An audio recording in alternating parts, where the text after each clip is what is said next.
Assalamualaikum warahmatullahi wabarakatuh. Bismillah, tawakkaltu ala Allah, la hawla wa la quwata illa billah.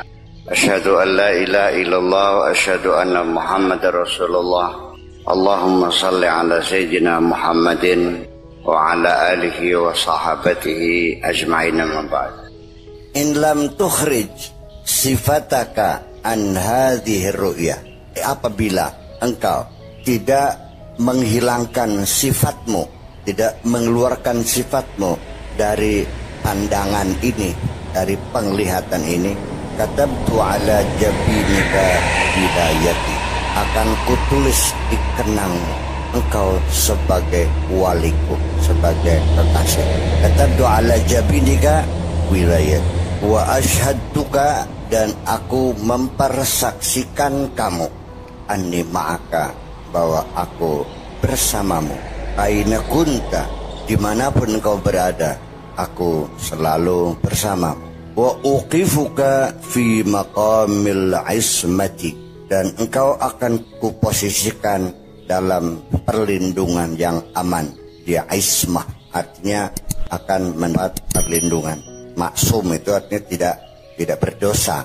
La ismah itu perlindungan, artinya seseorang yang oleh Allah dilindungi. Ada beberapa orang yang dilindungi Allah sebagai pengecualian kepada iblis, bahwa iblis diizinkan oleh Allah menggoda manusia, silahkan, ini SIM-nya, dan kamu legal menggoda manusia. Dia bukan ilegal, dia legal mendapat izin. Dari siapa izinnya? Dari Allah juga. Tapi di situ ada pengecualian. Qala fa bi'izzatika la ughwiyannahum ajma'in illa ibadaka minhumul mukhlasin. Ada bagian orang yang tidak bisa digoda, yang secara terminologi adalah al-mukhlasun, bukan al-mukhlisun, tetapi al-mukhlasun. Orang-orang yang sudah dijamin oleh Allah akan keikhlasannya. Kalau kita mah belum kelasnya mukhlasun, kita mah baru kelasnya minimal ya mukhlisin. Kalau mukhlisin ya masih dalam proses ya ingin ikhlas. Tapi kalau mukhlas itu isim maf'ul, artinya yang diikhlaskan oleh Allah, dijamin keikhlasan. Itu murni nggak bisa digoda. Jadi al-mukhlasin itu adalah berasal dari ibadullah, illa ibadaka, kecuali hamba-hambamu, minhum, di antara hambamu, al-mukhlasun, yang dijamin tidak digoda adalah al-mukhlasun, seleksi dari ibadullah. Ibadullah banyak apa sedikit? Jadi sedikit dari yang sedikit, minoritas dari minoritas. Itu al-ismah, dijaga. Wa uthbitu qalbaka hishmatan minasyahwat, dan akan aku tetapkan di dalam dirimu hashmah.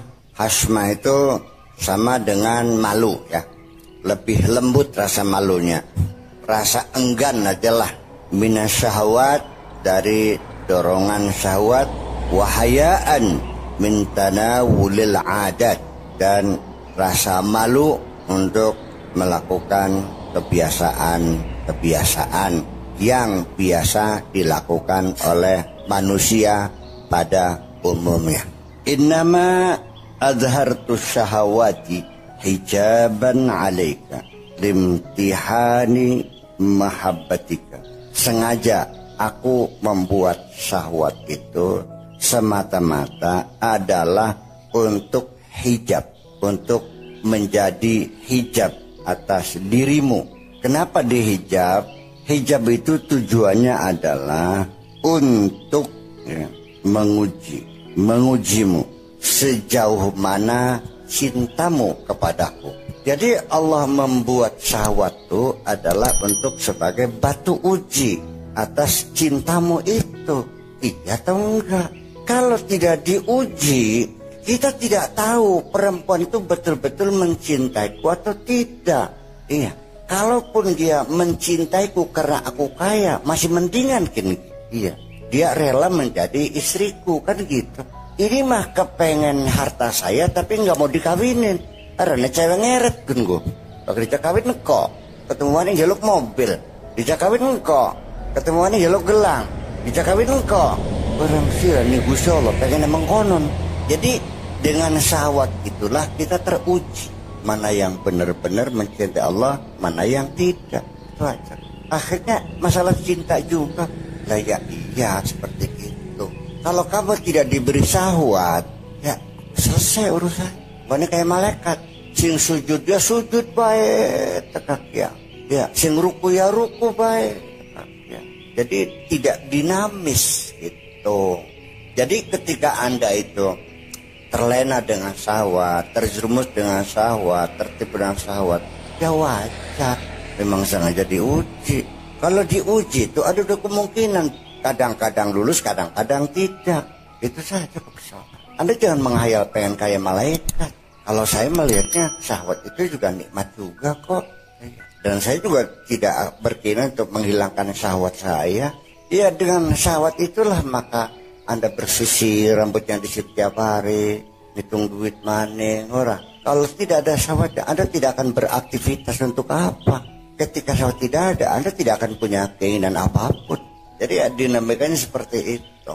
Jadi kita nggak usah takut kita melakukan dosa. Karena saya jamin kamu pasti berdosa. Hanya saja segera meminta ampun kepada Allah ketika Anda tersadar Anda melakukan dosa. Itu aja kok Anda teman sih. Itu lagi-lagi persoalan. Jadi kita nggak bisa menolak untuk diuji. Ya seperti itu. Fa in ikhtartani duna jami'i syahwatika, kalau engkau memilih aku, berpihak kepada aku, ya, duna jami'i syahwat, tidak mengikuti semua syahwatmu. Kalau engkau memang memilih aku, tidak memilih gemerlapnya alam dunia ini, tidak memilih yang lain, hanya memilihku saja. Kasyaftu laka an dzatika, baru akan aku beritahukan pasti. Akan kuberitahukan siapa sebenarnya kamu.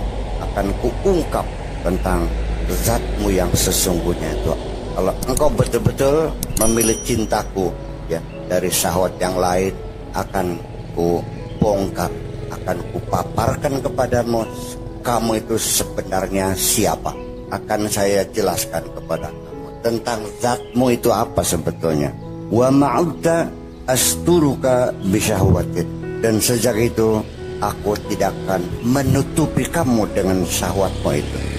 Innama syahwatu ta'tika min nahiyati jasadika. Syahwat itu datangnya dari sisi jasad. Apa saja yang merupakan sombongan itu masuk dalam wilayah syahwat juga. Iya betul. Syahwat harta, syahwat keilmuan, syahwat popularitas, syahwat jabatan, syahwat kewenangan, syahwat kesaktian, semuanya syahwat.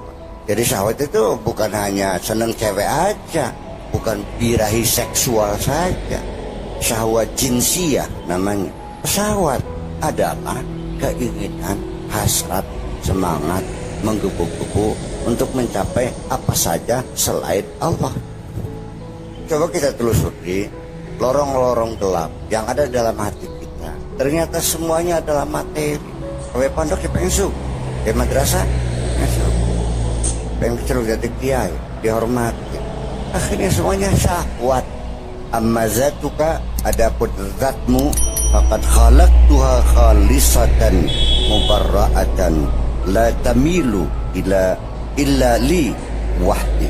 Adapun zatmu, aku menciptanya murni, tidak ternodai oleh syahwat, bersih dari syahwat, tidak punya kecondongan kepada apapun dan tidak mencintai siapapun, hanya kepada aku saja. Jadi yang bisa menceritakan, menjelaskan siapa kamu sebenarnya bukan saya memang nggak bisa. Yang bisa hanya Allah yang akan menjelaskan kepada kamu bahwa zat itu siapa sebenarnya. Bahwa yang bisa menjelaskan siapa kamu, man anta, siapa kamu, Allah yang akan mengatakan. Ngomongnya gimana? Pokoknya kamu paham sendiri. Oh ya dah, selesai, udah jadi.